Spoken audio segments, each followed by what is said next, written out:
स्वागत है दोस्तों आपके अपने YouTube channel Rajiv competitive class में। दोस्तों इस वीडियो में आज हम जो जानने वाले हैं वो है एनआईएस डीएलएड को लेकर। जी हाँ दोस्तों, एनआईएस डीएलएड का जिस तरह से पता होगा, जो सर्टिफिकेट है 18 मंथ का के इनवैलिड कर दिया गया। अब इसको लगातार अभ्यर्थी क्या कर रहे हैं, जुटे हुए हैं और इसको वैलिड करवाने को लेकर जुटे हुए हैं। अब दोस्तों इसी को लेकर बहुत सारे केस भी किए जा रहे हैं, तो इसी से हम केस की बात कर लें दोस्तों।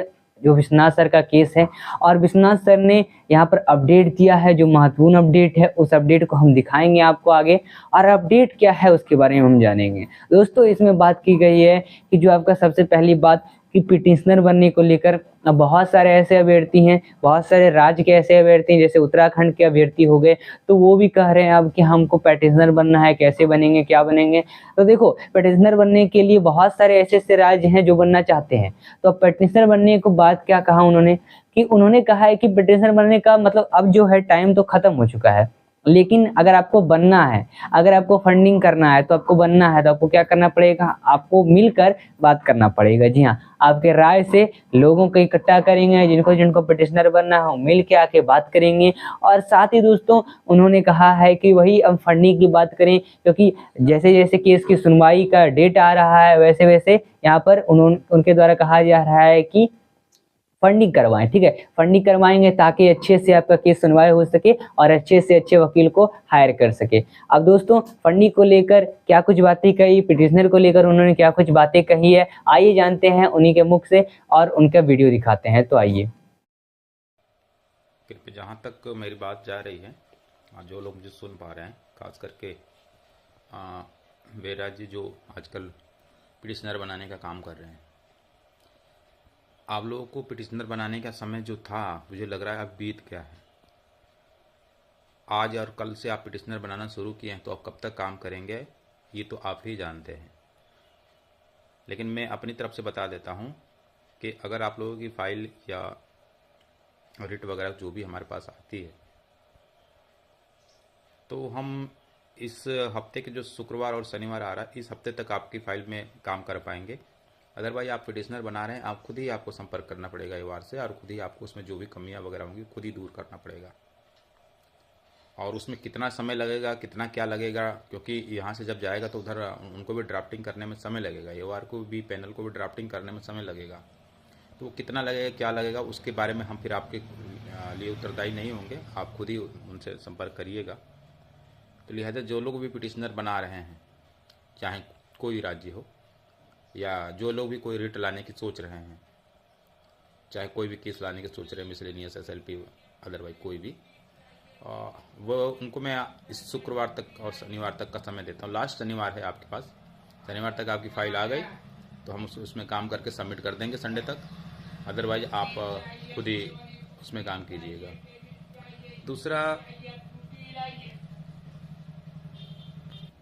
दूसरा ये कि जो फंडिंग है ना, वो बहुत ही स्लो है और बहुत ही चिंताजनक है। और उम्मीद करता हूँ जिन जिन राज्यों ने मुझे नोट करवाया है कि हमारे पास इतनी फंडिंग कलेक्ट हो चुकी है या हो रही है, वो उस पर खरे उतरेंगे। अगर उनके यहाँ से कोई दिक्कत, प्रॉब्लम होती है तो आने वाली सुनवाई पे भयावह स्थिति देखेंगे आप लोग। और यह स्थिति आपके जीवन का सबसे दुर्लभ क्षण होगा, क्योंकि हम ना ज़्यादा चापलूसी करते हैं, ना ज़्यादा किसी की तारीफ़ करते हैं, ना ज़्यादा तारीफ़ सुनते हैं। मीठी मीठी बातें करना हमें आता ही नहीं है। अब पता नहीं हमारे नेचर में है क्या है। आज तक आपने देखा होगा हमने कभी तक मीठी मीठी बातें कभी की नहीं, किसी से आज तक नहीं किया है, और ना ही अपने जीवन में कभी हम करेंगे या करते हैं।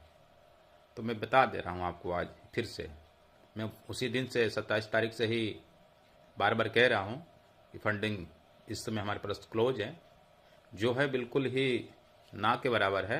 50-60 हज़ार रुपये में कोई केस नहीं लड़ा जाएगा। कहीं ऐसा ना हो कि अगली सुनवाई पर आप मीनाक्षी अरोड़ा को देखें कोर्ट में। और इसकी प्रबल संभावना बढ़ती जा रही है। जिस तरह से हमारे अकाउंट का अपडेट है, जो हमने आपको टारगेट दिया था कि साप्ताहिक मेरे अकाउंट में इतना दिखना चाहिए, वो है ही नहीं, जिस कारण से मेरी चिंताएं भी बढ़ती जा रही हैं और मैं दूसरे काम पर ध्यान न लगाकर का फंडिंग की तरफ मुझे ज़्यादा सोचना पड़ रहा है। और मैं इसके लिए आज इस वीडियो के माध्यम से सभी को कहना चाहता हूँ, चाहे वो उत्तराखंड ही क्यों ना हो। उत्तराखंड में भी स्थिति बड़ी दयनीय है। कुछ लोगों को मैंने देखा है, मैंने सुना है, और मैं ग्रुपों में देख रहा हूँ कि कि अब MHRD आ गई, अब क्या ही करना है।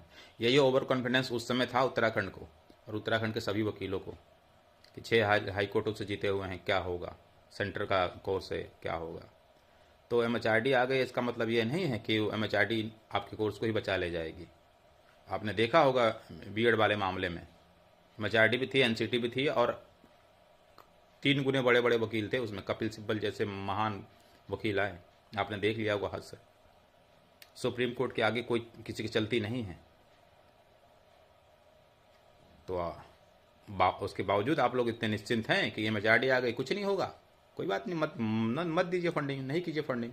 आपको लगता है कि हमारी फंडिंग से विश्वनाथ को ब्याज जा रहा है या विश्वनाथ का घर बन रहा है, तो मत दीजिए फंडिंग।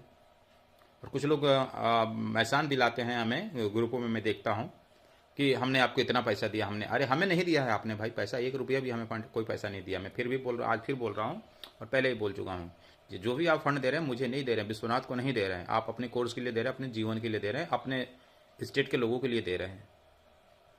तो यह कह देना कि हमने आपको फंडिंग दिया है, ये सारा सर ना मेरी खुददारी पे एक तीर चलाने जैसा हो गया। कभी मत कहिएगा कि मैंने आपको दिया है। मैंने आपका 1 रुपया कहीं गलत यूज किया हो तो बता दीजिएगा। अभी तक जब से मैं इस केस में आगे आया हूँ, कहीं भी 1 रुपया कहीं भी यूज किया है तो बताइएगा। जहाँ अदर कहीं यूज करना भी हुआ तो हमने अपने एंड से किया है, अपने उसमें से किया है, आपके पैसे से कोई वो नहीं किया हमने। तो खैर, कुछ लोग कहते ही हैं कि जब भी आता है वीडियो में तब मुंह ही फाड़ता है पैसे के लिए। तो आपके लिए और कोई काम मेरे ख्याल से है ही नहीं जो मैं आपको कहूँ कि आप ये काम कीजिए। आपके लिए सिर्फ और सिर्फ फंडिंग ही है जो आप कर सकते हैं और जिसकी बदौलत हमें ताकत मिलती है, टीम को ताकत मिलती है, संगठन को ताकत मिलती है और जिसके बदौलत हम आपके बातों को कोर्ट में रख पाते हैं। जितना हो सकता है हम आपकी हर बात को रखते हैं। आपने कहा था CB शर्मा को रखिए, देखिए CB शर्मा को नोटिस गया है। आपने कहा था उनके वीडियो रखिए, हमने देखिए वीडियो भी रख गए।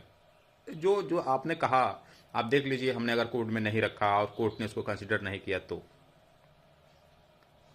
तो हम उन लोगों में से नहीं हैं कि जो आप लोग सुझाव देते हैं या जो कहते हैं उसको हम दरकिनार कर दें। मौके पर हम आपको रिप्लाई नहीं देते अलग बात है, बट आपके बातों को गंभीरता से लिया जाता है और संगठन में भेजा जाता है, टीम में भेजा जाता है कि इसमें देखें कि क्या है, स्क्रूटनी की जाती है उसकी। जो लगता है हम करते हैं, उस पर हम अपने लीगल टीम से भी सलाह लेते हैं। तो उनको लगता है कि करना चाहिए तो हम करते हैं। लेकिन फिर भी मैं लास्ट में यही कहूँगा, छोटा सा वीडियो रहेगा, लास्ट में यही कहूँगा, अगर फंड नहीं हुआ तो आने वाली 5 नवंबर को आप कोर्ट का रौद्र रूप देखेंगे और यह अंतिम बार होगा। फिर जीवन में यह मौका कभी नहीं आएगा, चाहे कितना ही बड़ा आप लीडर लेकर क्यों ना आ जाइए, कितना नामी गिरामी लीडर लेकर क्यों ना आ जाइए, कभी नहीं आएगा। और शायद 5 के बाद या उसके बाद जो सुनवाई होने वाली है, शायद मैं भी आपको फिर कभी ना देखूं। उसके बाद देते रहिएगा गालियाँ जितनी देनी है। अगर गालियों से आपकी डिग्री वैलिड हो जाएगी तो देते रहिएगा। इसी के साथ नमस्ते दोस्तों, मिलते हैं फिर अगले वीडियो के साथ। अगर ये वीडियो अच्छा है तो वीडियो को लाइक करें, चैनल पर नए चैनल को सब्सक्राइब करें। NIST रिलेटेड से हर जुड़ी अपडेट पाएं हमारे चैनल को अभी सब्सक्राइब करें। धन्यवाद।